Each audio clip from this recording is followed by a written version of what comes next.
Magandang umaga sa inyong lahat. Narito ang pang-ikalawa upang ipagpatuloy ang malamat na kwento na ating natunghayan noong mga nakaraang linggo. Ngunit bago yan, hayaan mo na natin magpakilala ang mga bagong naganap sa kwentong malaman.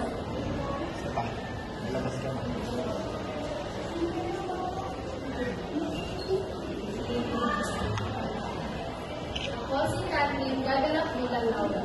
Ako si Director Margiral, gaganap bilang Florante.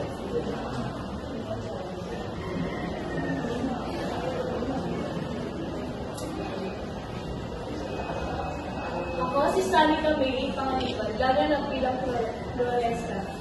Ako si John Carlo Hay, gaganap bilang Buti Rizal.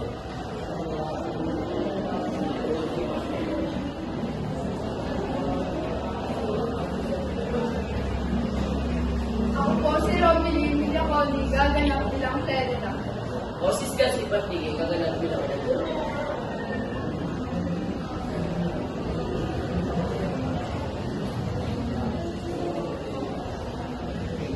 Ako si Jared Gonzalez, gaganap bilang Kaibigan.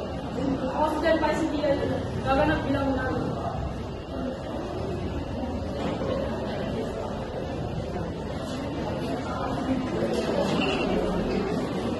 Ako si Lance Anthony Elsion, gaganap bilang Sultan Aliada. Ako po si Daniel de Venezuela, gaganap bilang Adolfo.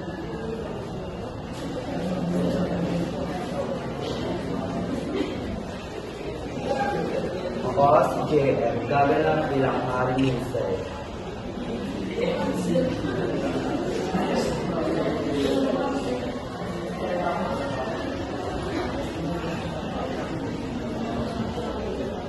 Ako naman si Chico Iparera, gaganap bilang Kawal at pinagkakatiwalaan ni General Sumali. Ako naman si Daniel Espina, gaganap bilang Kapanero. Amin muna hinihingi ang inyong kaunting katahimikan para makapagsimulan.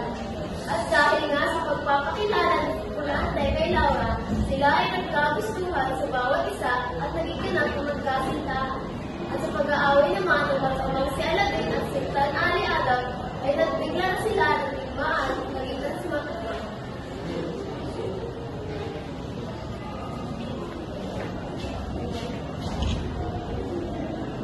Akong minabalusuan, kung bago pa siya ng pagmamahal ko. Oo, kailangan ko ito gawin. Dahil kung hindi ko ito gagawin, gagawa si Adolfo ng paraan kung makagawa ko sa akin. Sulit Florante, sabi sa bakit pangalaga kay kayo makakawang kumuwali sa akin. Sabi sa bakit takot na baka tayo hindi na makita mo. Huwag ka magpadala sa takot sa akin, Sultan. Pinapamawa ko kahit ano mangyari, hindi ako umalis sa iyo. Nakikiusap ako ang aking laban. Pag mo nang tuloy ito, maaaring mo tayo magtago mula kay Adolfo. Hindi ako duwag Laura. Buwang aming pasya. Walang umurong sa timaan naming dalawa. Huwag ka naman ang bakit, Sultan. Pinapamawa ko na kahit ano mangyari. Hindi ako mawawalay sa iyo. Huwag siya minamahal. Tungo mo na sa iyo kapag takot naman. Huwag ka makaplanuan ng timaan. Magbibigay ka ako sa mga. Ang iyong pangako ang aking pangako.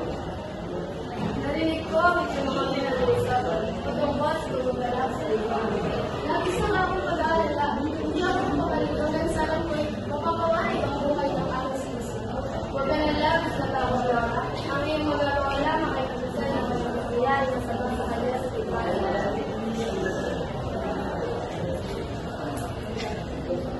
Sa isang silid, nag-uusap sila Haring Liceo, Florante at ang ama nito patungkol sa pagpaplano sa limaan.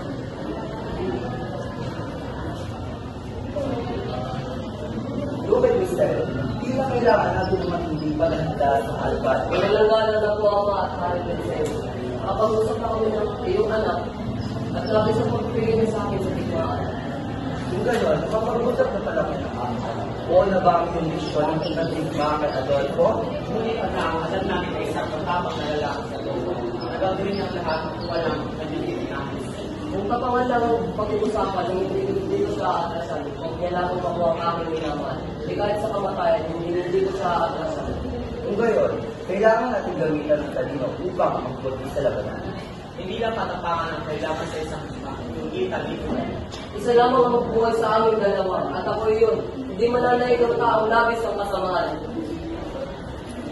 Pinagtraduhan nila ang maaaring gawin sa kanila ni Adolfo laban sa lupa.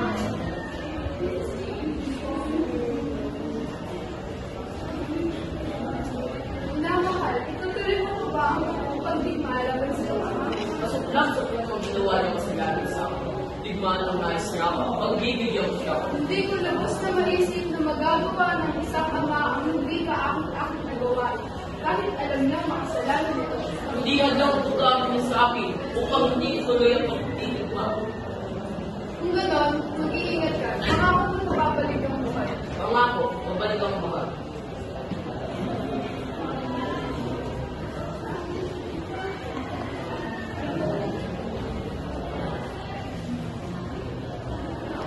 Kailangan natin madahig ang aking anak sa digmaan ko upang magpasaka si Perda. Siya pinag-utos ko, dahil mo ang malaking magpo natin sa digmaan.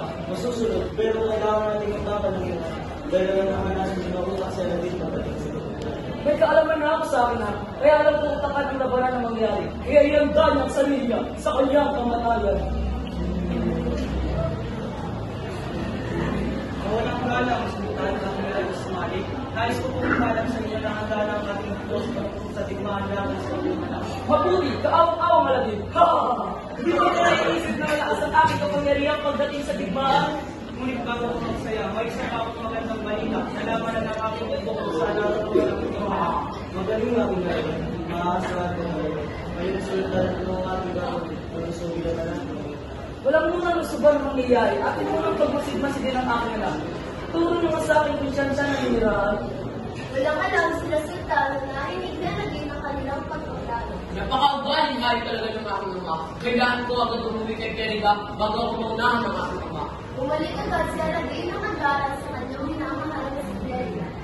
Perida, aking minamahal. Magmadali ka at kailangan natin makalas dito. Sandali, Aladdin, anong nangyayari? Bakit nagmamadali ka sa pag-alis natin? Narinig ko ang usapan ng aking ama at ang ugali nito Miran. Basta tuloy sila mapunta rito. Kailangan kitang maitakas bago sila mapunta rito. Ngunit paano nila nalaman ang ating tirahan? Ipagpalipat mo muna ng iyong mga nagaluhan. Kailangan natin mapunta rito. Kahit nagmadali sila Aladdin, nakaputan ko rin sila ang sultan at mga general nito.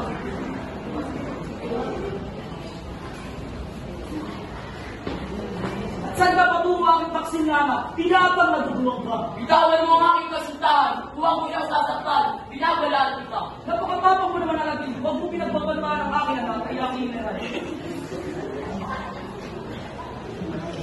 Lumabang ang bata sa aking ama. Huwag yung umasak sa mga kaugali ni General.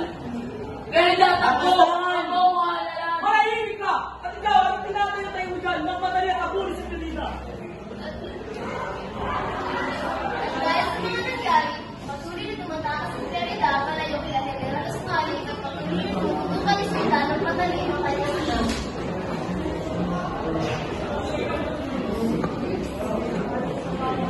Nasa ng aking anak, Benardo, nakita mo ba ang nasa si Florante?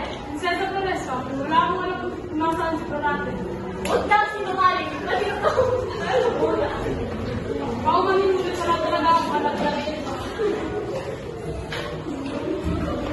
Ina, bakit ko sinisigawan ng aking kaibigan? Florante, ano ang mga naririnig ko pinagpapalasuhan patungkol sa timaan? Oo, ina, dahil nais makuha ni Adolfo ang aking minamahal at ang mga paniniwala niya na kinuha ko sa kanya. Ano kayo mga Florante? Totoo ba ang may higmaan ko gagalak sa pagitan niya ni Adolfo? Oo, ina, at huwag kang mag-alala. Pinapangako na babalik ako tigkas sa inyo.